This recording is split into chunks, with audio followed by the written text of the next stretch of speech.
जय माता दी। माता दुर्गा की कृपा आप पर और आपके पूरे परिवार पर सदा सर्वदा बनी रहे। अब मैं आज आप लोगों को सुनाने जा रही हूँ श्री गणेशाय नमः, श्री दुर्गाय नमः, अथ श्री दुर्गा सप्तशती। अब मैं पढ़ने जा रही हूँ दुर्गा सप्तशती का छठा अध्याय। षष्ठो अध्याय धूम्रलोचन वध। ध्यानम। मैं सर्वगेश्वर भैरव के अंग में निवास करने वाली परम उत्कृष्ट पद्मावती देवी का चिंतन करता हूँ। वे नागराज के आसपास बैठी हैं। नागों के फणों से सुशोभित होने वाली मणियों की विशाल माला से उनकी देहलता उद्भासित हो रही है। सूर्य के समान उनका तेज है। 3 नेत्र उनकी शोभा बढ़ा रहा है। वे हाथों में माला, कुंभ, कपाल और कमल लिए हुए हैं तथा उनके मस्तक में अर्धचंद्र का मुकुट सुशोभित है। ऋषि कहते हैं, देवताओं का यह कथन सुनकर दूतों को बड़ा अमर्ष हुआ और उसने दैत्यराज के पास जाकर सब समाचार विस्तार पूर्वक कह सुनाया। दूत के उस वचन को सुनकर दैत्यराज कुपित हो उठा और दैत्य सेनापति धूम्रलोचन से बोला, धूम्रलोचन, तुम शीघ्र अपनी सेना के साथ जाओ और उस दुष्टा के केस पकड़कर घसीटते हुए उसे बलपूर्वक यहाँ ले आओ। उसकी रक्षा करने के लिए यदि कोई दूसरा खड़ा हो तो वह देवता, यक्ष अथवा गंधर्व ही क्यों न हो, उसे अवश्य मार डालना। ऋषि कहते हैं, शुंभ के इस प्रकार आज्ञा देने पर वह धूम्रलोचन दैत्य 60,000 असुरों की सेना को साथ लेकर वहां से तुरंत चल दिया। वहां पहुंचकर उसने हिमालय पर रहने वाली देवी को देखा और ललकार कर कहा, अरे तू शुंभ निशुंभ के पास चल। यदि इस समय प्रसन्नता पूर्वक मेरे स्वामी के समीप नहीं चलेगी तो मैं बलपूर्वक झोटा पकड़कर घसीटते हुए तुझे ले चलूंगी। देवी बोली, तुम्हें दैत्यों के राजा ने भेजा है। तुम स्वयं भी बलवान हो और तुम्हारे साथ विशाल सेना भी है। ऐसी दशा में यदि मुझे बलपूर्वक ले चलोगे तो मैं तुम्हारा क्या कर सकती हूँ। ऋषि कहते हैं, देवी के यूं कहने पर असुर धूम्रलोचन उनकी ओर दौड़ा। तब अंबिका ने होम शब्द के उच्चारण मात्र से उसे भस्म कर दिया। फिर तो क्रोध में भरी हुई दैत्यों की विशाल सेना ने और अंबिका ने एक दूसरे पर तीखे सहायकों को, शक्तियों को, फरसों की वर्षा आरंभ कर दी। इतने में ही देवी का वाहन सिंह क्रोध में भरकर भयंकर गर्जना करके गर्दन के बालों को हिलाता हुआ असुरों की सेना में कूद पड़ा। उसने कुछ दैत्यों को पंजों की मार से और कितनों को अपने जबड़ों से और कितनों को ही महादैत्यों को पटक कर ओंठ की दाढ़ों से घायल करके मार दिया। उस सिंह ने अपने नखों से कितने के पेट फाड़ डाले और थप्पड़ मारकर कितनों के सिर धड़ से अलग कर दिया। कितनी की भुजाएं और मस्तक काट डाले और अपनी गर्दन के बाल हिलाते हुए उसने दूसरे दैत्यों के पेट फाड़कर उसका रक्त चूस लिया।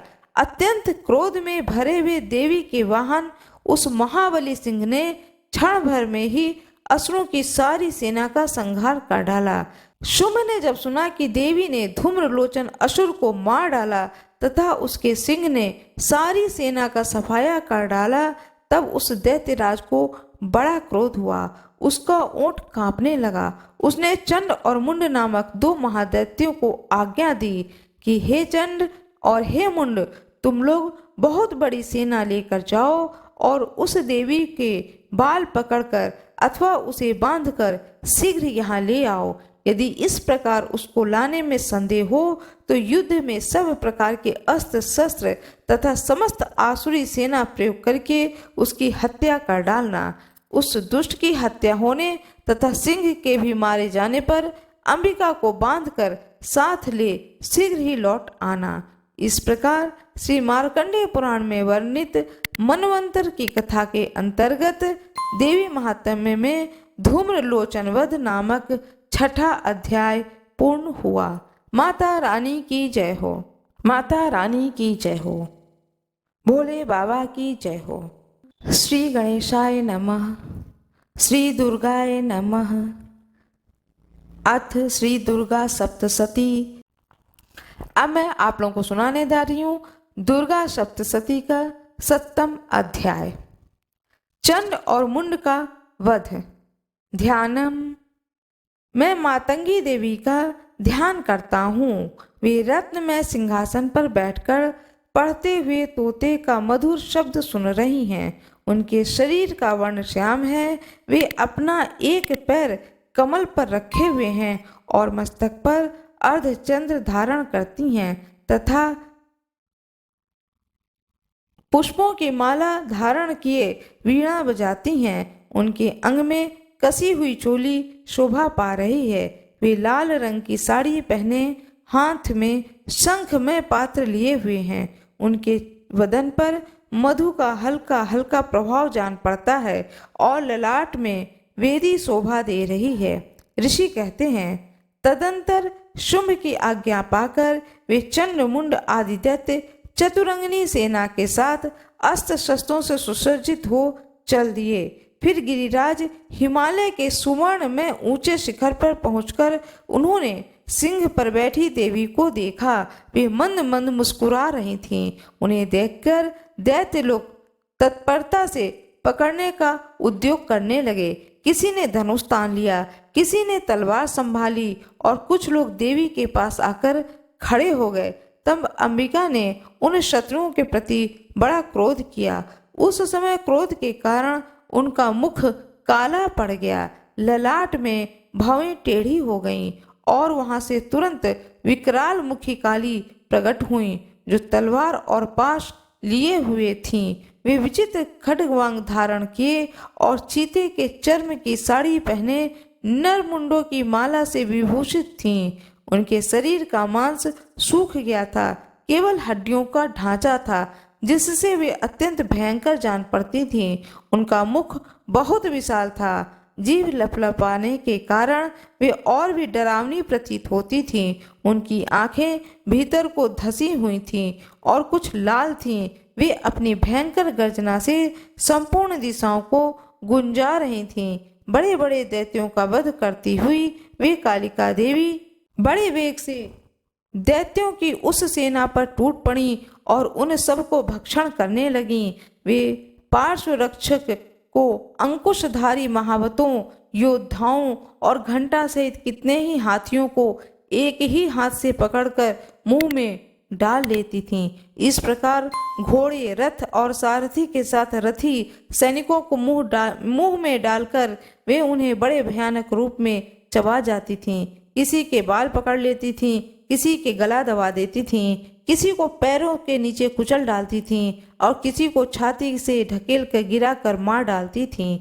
वे असुरों के छोटे हुए बड़े बड़े अस्त्र शस्त्र मुंह में पकड़ लेती थीं और रोष में भरकर उनको दांतों से पीस डालती थीं। काली ने बलवान एवं दुरात्मा दैत्यों की वह सारी सेना रौंद डाली, खा डाली और कितनों को मार भगाया। कोई तलवार के घाट उतारे गए, कोई खड्गवांग से पीटे गए। कितने ही असुर दांतों के अग्रभाग से कुचले जाकर मृत्यु को प्राप्त हुए। इस प्रकार देवी असुरों की उस सारी सेना को क्षण भर में मार गिराया। यह देख चंड उन अत्यंत भयानक काली देवी की ओर दौड़ा तथा महादैत्य मुंड ने भी अत्यंत भयंकर बाणों की वर्षा तथा हजारों बार चलाए हुए चक्रों से उन भयानक नेत्रों वाली देवी को आच्छादित कर दिया। वे अनेकों चक्र देवी के मुख में समाते हुए ऐसे जान पड़े मानो सूर्य के बहुतेरे मंडल बादलों के उदर में प्रवेश कर रहे हों। सब भयंकर गर्जना करने वाली काली ने अत्यंत रोष में भरकर विकट अट्टहास किया। उस समय उनके विकराल बदन के भीतर कठिनता से देखे जा सकने वाली दांतों की प्रभा से वे अत्यंत उज्जवल दिखाई देती थीं। देवी ने बहुत बड़ी तलवार हाथ में ले ली हम का उच्चारण करके चंड पर धावा किया और उसके केस पकड़कर उसी तलवार से उसका मस्तक काट डाला। चंड को मारा गया देखकर मुंडवी देवी की ओर दौड़ा। तब देवी ने रोष में भरकर उसे भी तलवार से घायल करके धरती पर सुला दिया। महापराक्रमी चंड और मुंड को मारा गया देख मरने से बची हुई बाकी सेना भय से व्याकुल हो चारों ओर भाग गई। तदंतर काली ने चंड और मुंड का मस्तक हाथों में ले चंडिका के पास आकर प्रचंड अट्टहास करते हुए कहा, देवी, मैंने चंड और मुंड नामक इन दो महापशुओं को तुम्हें भेंट किया है। अब इस युद्ध यज्ञ में तुम शुंभ और निशुंभ का स्वयं ही वध करना। ऋषि कहते हैं, वहां लाए हुए उन चंड मुंड नामक महादैत्यों को देखकर कल्याणमयी चंडी ने काली से मधुर वाणी में कहा, हे देवी, तुम चंड और मुंड को लेकर मेरे पास आई हो, इससे समस्त संसार में चामुंडा के नाम से तुम्हारी ख्याति होगी। इस प्रकार श्री मार्कंडेय पुराण में सावर्णिक मनवंतर की कथा के अंतर्गत देवी महात्म्य में चंड मुंड वध नामक 7वां अध्याय पूरा हुआ। माता रानी की जय हो, भोले बाबा की जय हो।